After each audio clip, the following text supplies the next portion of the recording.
this video, we are going to study the vibrations of a monoatomic one-dimensional lattice.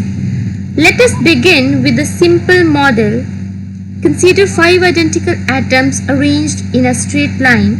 Since the lattice is monoatomic, all atoms are of same kind. For example, if we assume them to be sodium atoms, all the atoms are sodium atoms only.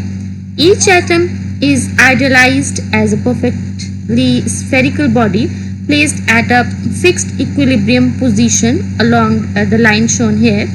Now we make a key assumption here that each atom interacts only with its nearest neighbor.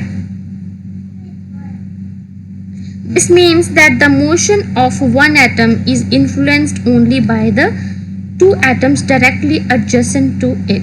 To visualize this, imagine that the atoms are connected to one another by the springs, and each spring is having a spring constant beta. The dotted line here represents the equilibrium position of the atom. Once a disturbance occurs, the atoms are displaced from the equilibrium. According to Hooke's law,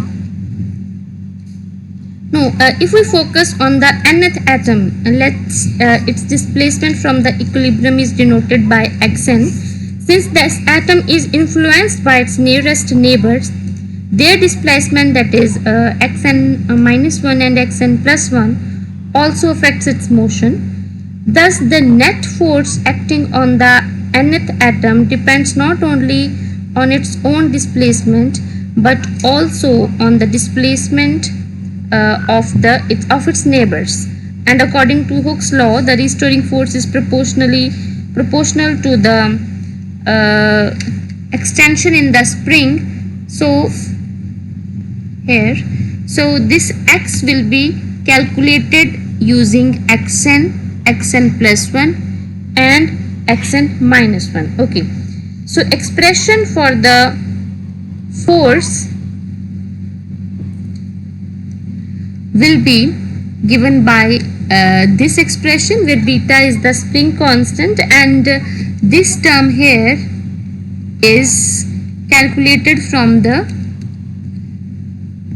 displacement of nth atom. Here xn plus 1 minus 1 is giving me the contribution of displacement of n plus 1th atom, and this second term is giving me the contribution of this n minus 1 atom on the displacement of nth atom.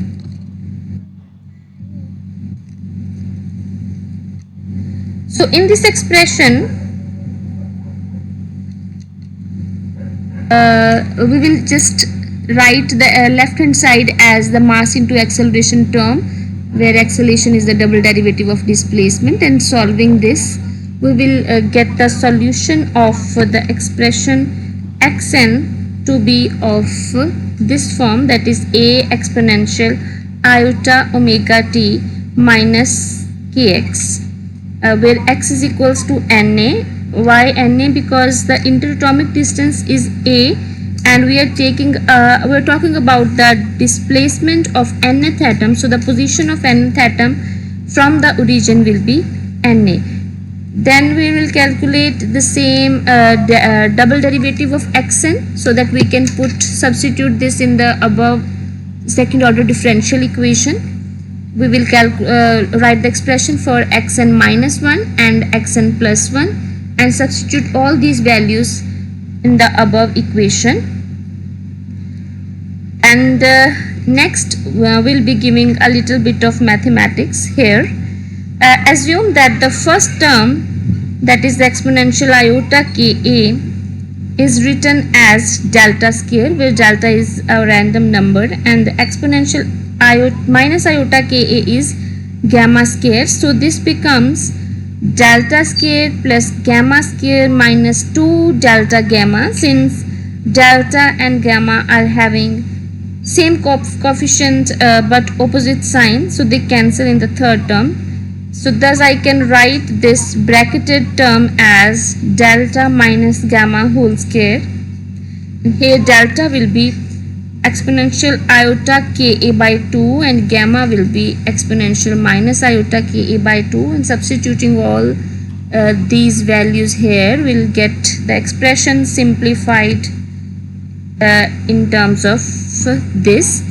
Now I will multiply and divide this expression by 2 iota square, and will get the expression in terms of sine. Why? Because this bracketed term is the exponential expansion of sine. So omega will come out to be this 2 root beta by m mod of sine Ka, and this we call as our dispersion relation because it shows how frequency varies with wave vector. Now let us analyze this dispersion relation. If we plot omega versus k, we get a graph like this. Since we have mod of sine, so there will be no negative values of frequency. Let's take the first case where k is equals to 0. This corresponds to low frequency and long wavelength.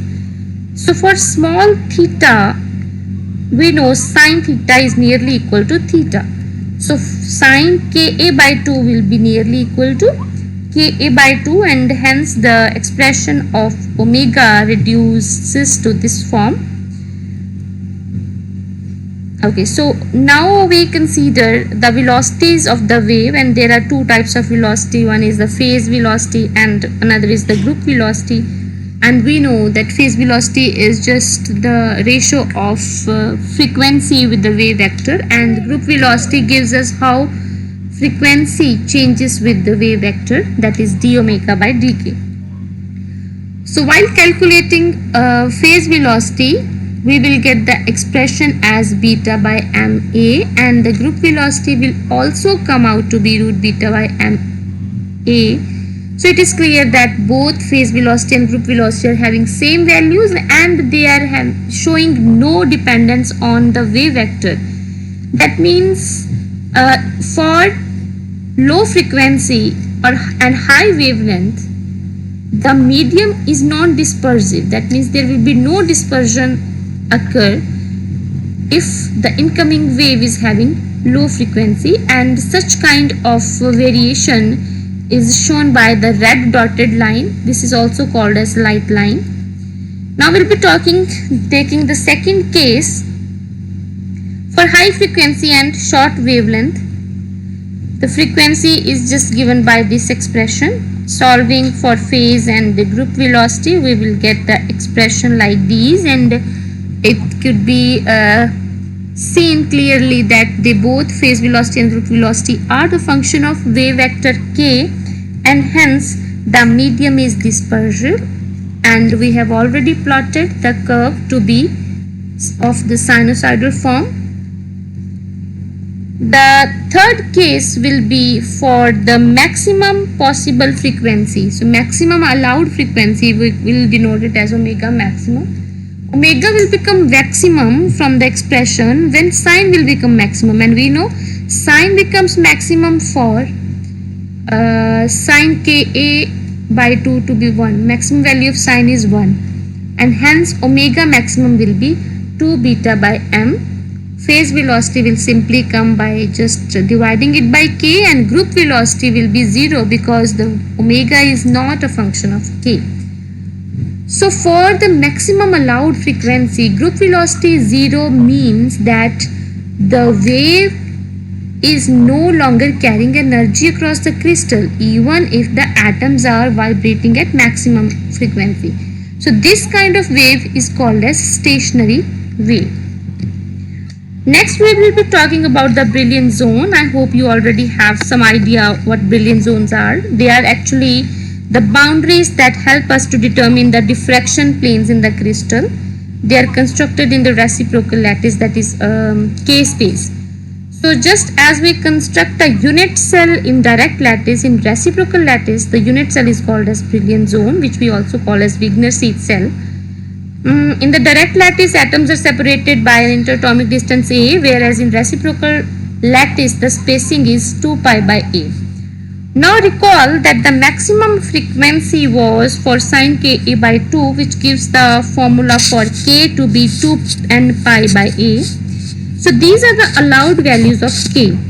For Bragg's diffraction to occur, the first brilliant zone is defined as the minimum value of k, because brilliant zone is what? Brilliant zone is a unit cell, and we know that a unit cell will be having the minimum value. So that means in the k space, we will, for the first brilliant zone, will be having the minimum value. Okay, and in the 1D monoatomic lattice, we are having a linear chain of atom, and similarly we will get some reciprocal lattice in the k space, and we have here plotted the graph for the value of k versus omega. So this first brilliant zone will be having the minimum value, and the minimum value is possible only when n will be minimum, because here n is the deciding factor. We cannot take n to be 0, because then k will be 0. So next higher possible value is the 1. So for k equals to 1, sorry, n equals to 1, k will be 2 pi by a. So k will be 2 pi by a, and this will be the length of our brilliant zones. So first brilliant zone will be around the origin of our k space, which is having the boundaries k minus pi by a to k plus pi by a. Similarly, the second brilliant zone will also be having its width to be 2 pi by a. So pi by a on the negative side and the pi by a from on the positive side. Thus the second brilliant zone will be given by this green lines.